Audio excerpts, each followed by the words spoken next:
দোতরায় জীবন তার ২৯ বছর ধরে দোতরা বানিয়ে জীবন চালান আতাউর রহমান মণ্ডল। রংপুরের পীরগঞ্জের আতাউরের দোতরায় কারখানায় কারিগর এখন ৯ জন।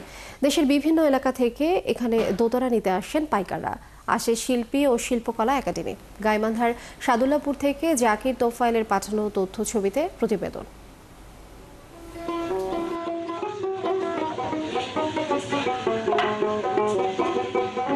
বাজে দোতারা, নিজের হাতে তৈরি সেই দোতারায় ওঠে লোকগানের সুর।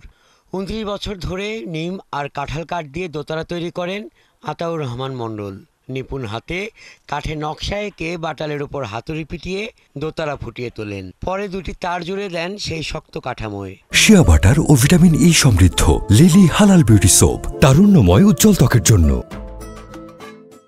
এরপর তার ও কাঠের মাঝে সুর প্রতিষ্ঠা করেন শিল্পবোধ ব্যবহার করে।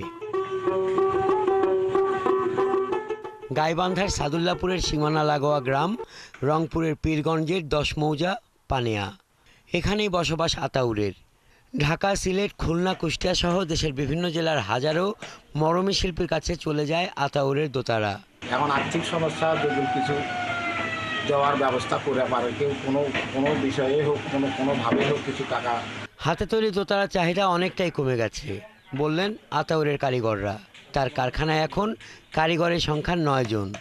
একসময় ৫০ জন কারিগর ছিল। ছোটোবেলা থেকেই কাজ করছি, আজ পর্যন্ত কাজ করতেইছি এবং আপনার পারিশ্রমিক যেটা আসে এটা দিয়ে আমার চলে। এখানে আমি সর্বপ্রথম কাজে ধরছিলাম ৫০ টাকা রেখে। আজ ২৫ বছর বয়স আমার কাজে। আমি এখন ১৫০০-২০০০ টাকা আল্লাহর রহমতে ইনকাম করতে পারি। ওনার যন্ত্র খুব ভালো।